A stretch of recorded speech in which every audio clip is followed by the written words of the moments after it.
Nuevamente, buenas tardes, amigas y amigos de los medios de comunicación. Muchas gracias por su atención.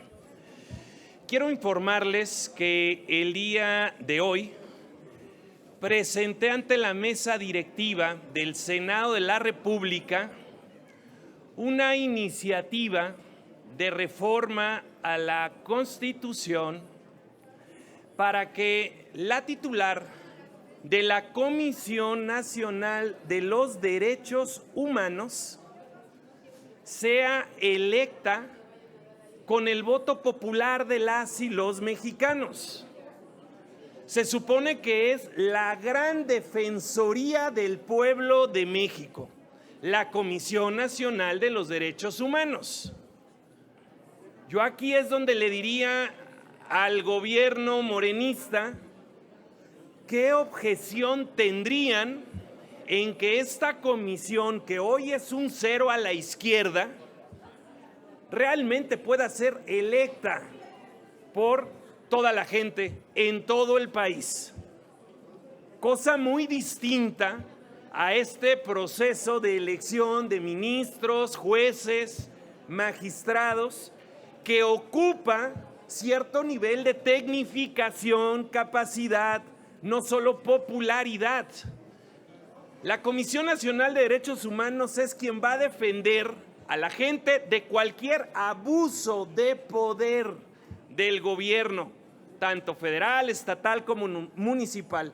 Por ello, yo quiero lanzar el reto al régimen morenista de que acepten, de que se pare la convocatoria que están emitiendo para renovar la Comisión Nacional de Derechos Humanos y cambiemos la forma de elegir a su titular.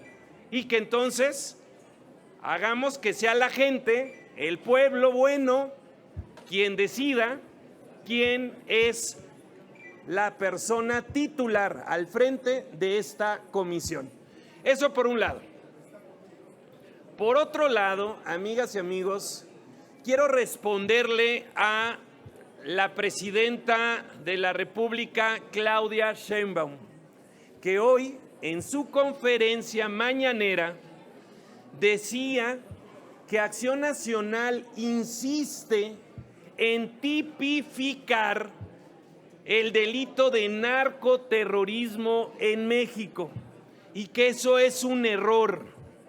Y yo lo que le diría a la presidenta Claudia Sheinbaum es que es un error continuar con la misma estrategia que no ha funcionado y que tiene al país incendiado, con los peores índices de violencia, con el mayor número de homicidios, que si queremos tener resultados distintos en materia de seguridad, tenemos que hacer cosas diferentes.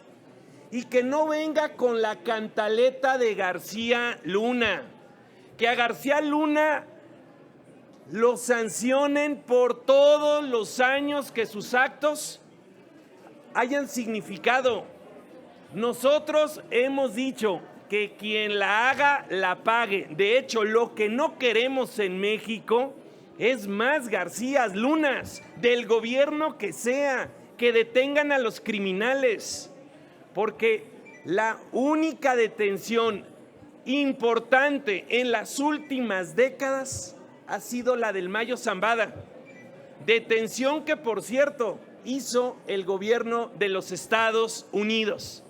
Y hasta la multicitada de García Luna por este gobierno no la hizo el gobierno mexicano, también lo hicieron los Estados Unidos. Por ello, entonces, nosotros le lanzamos nuevamente el reto a Claudia Sheinbaum. ¿De verdad quiere que vivamos en paz? ¿De verdad quiere corregir la estrategia de seguridad y tener resultados? Juntos tipifiquemos el delito de narcoterrorismo en México para que exista una verdadera coordinación y colaboración para combatir el crimen organizado. No se trata de sumisión, no se trata de perder la autonomía o soberanía de nuestro país.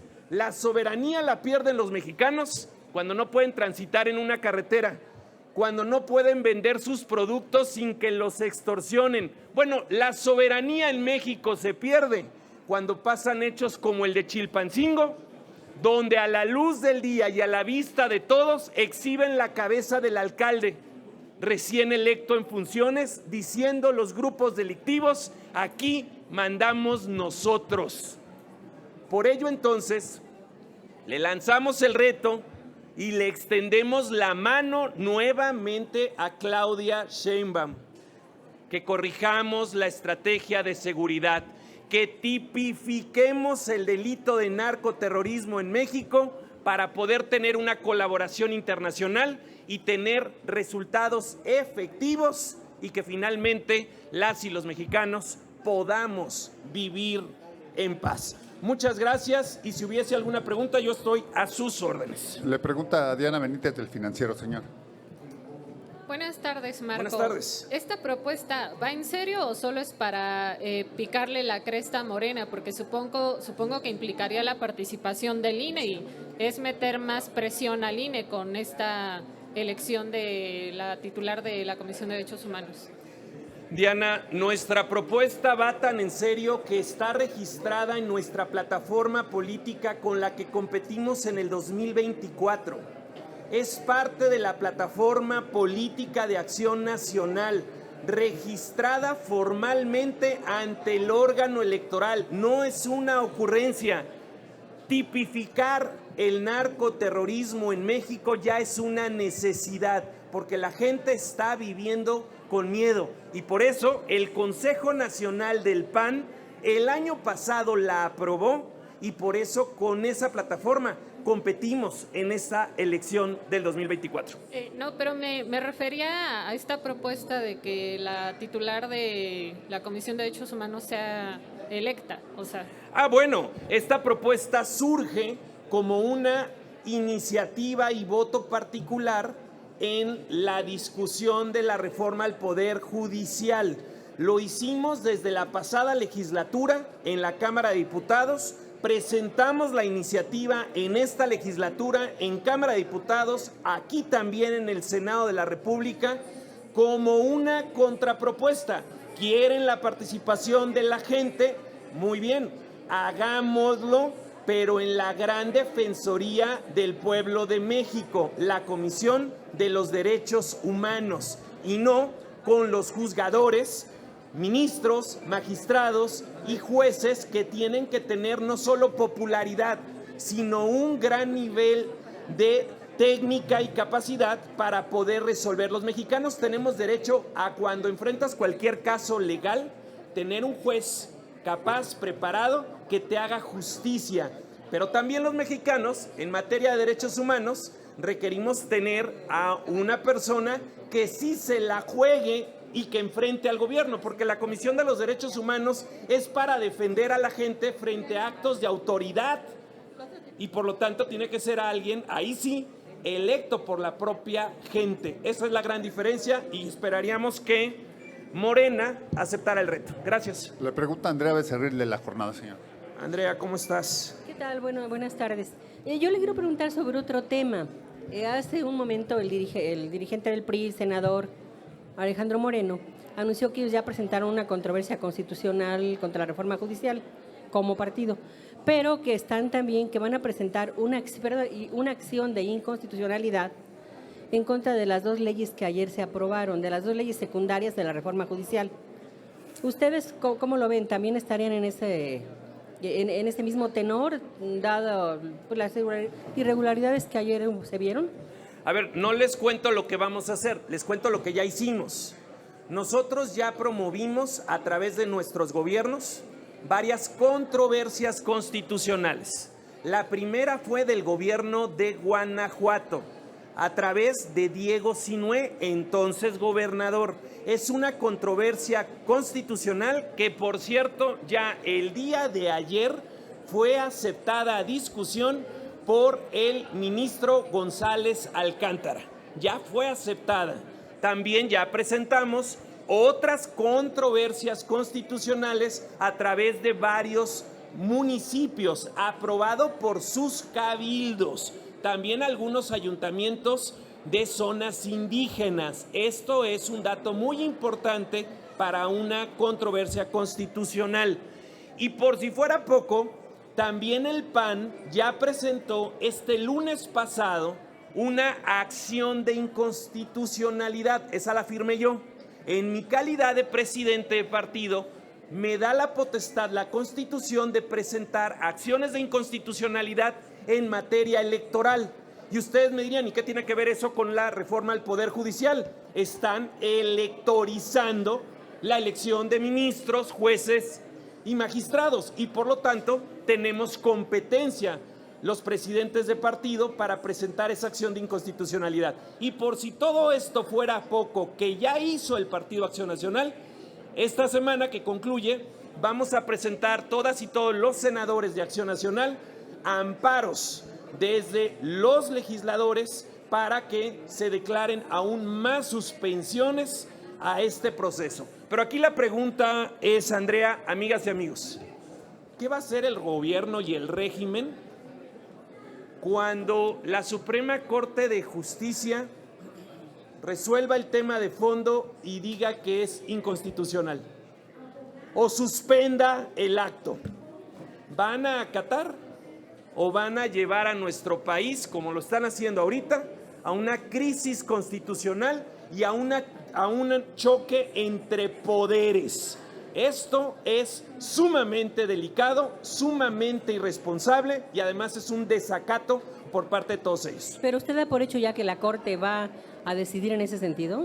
Yo tengo la convicción de que tenemos la razón y que es inconstitucional la reforma y que además violaron todo el procedimiento. Entonces, esta reforma tiene que caerse por la forma y por el fondo. Le pregunta Félix Muñiz, de Ponta. Adelante, querido Félix. ¿Cómo estás, Marco? Buenas tardes. Bien, amigo, ¿y tú? Buenos días. Bien, buenas tardes a todos. Preguntarte, esto de tipificar como narcoterrorismo aquí en México, parece ser que hay el temor de que Estados Unidos intervenga, pero me pregunto, pues si al Mayo Zambada lo detuvieron desde los Estados Unidos, entonces, ¿cuál sería el problema y por qué o cómo blindar esa ley para que sí se pudiera tipificar como narcoterrorismo? Y la otra pregunta, que me hicieras un comentario sobre el encuentro que tuvieron ayer los senadores de Morena con la ministra Norma Piña. ¿Tú esperas que con esto ya la ministra también se doble o ya no esté combatiendo estos puntos que pusieron ellos, las controversias que aprobaron y que no se aplicaron? Entonces, si no se aplicaron, ¿por qué no se aplica la ley en contra de eso? A ver, de tu primera pregunta, ellos que tanto traen a colación el caso de García Luna, deben recordar que a García Luna lo detuvieron en los Estados Unidos. No fueron capaces aquí en el gobierno de México de detenerlo y sancionarlo. Y nosotros, en el PAN, precisamente lo que queremos es que no haya más García Lunas, que no haya más un gobierno coludido con el crimen y que quien la haga, la pague desde tiempo presente, los actuales funcionarios. Y por lo tanto estamos pidiendo que se tipifique el narcoterrorismo para que exista una verdadera colaboración internacional y no anden los delincuentes tan campantes por todo el territorio nacional, desfilando, amedrentando, extorsionando, secuestrando y ejecutando personas sin que nadie haga nada. Los abrazos a los criminales llevaron al país a ser el sexenio más sangriento, 200,000 personas ejecutadas. Requiere haber una colaboración internacional. El gobierno de México está claro, no pudo, la gente vive con miedo, la soberanía se pierde cuando la gente no puede salir a la calle, la soberanía se pierde cuando no tienes la tranquilidad de tu vida, la soberanía se pierde cuando no puedes vender tus productos porque te están extorsionando como otro impuesto el crimen organizado. ¿Por qué se niega el régimen morenista? ¿A qué le teme? ¿Acaso están coludidos con algunos grupos del crimen? Yo sigo pidiéndole a la presidenta Claudia Sheinbaum, si en realidad quiere cambiar las cosas y quiere que vivamos en paz, que tipifiquemos el narcoterrorismo, porque entonces sí tendríamos colaboración, apoyo internacional y podríamos entrarle al toro por los cuernos y poderle dar paz a todas y todos los mexicanos. ¿Pero qué se tendría que firmar un acuerdo con los Estados Unidos en base a eso? Se tiene que tipificar el narcoterrorismo. Ellos dicen que no es terrorismo. ¿No es terrorismo dejar un cuerpo desmembrado? ¿No es terrorismo quemar vehículos en diferentes carreteras, calles, lugares? ¿No es terrorismo quemar negocios? Estamos viviendo en un terrorismo permanente. Pueblos están teniendo que salir de sus tierras. Estamos viviendo una realidad que el gobierno no ve y que no quiere enfrentar. Y por ello, nuestra propuesta a la presidenta de México es que le entre realmente al tema y que lo haga como un problema transnacional que es la delincuencia organizada. Si lo quiere seguir atendiendo como lo ha venido haciendo López Obrador, el resultado va a ser el mismo y el problema se va a ir incrementando aún más. Muchas gracias por su atención, amigos.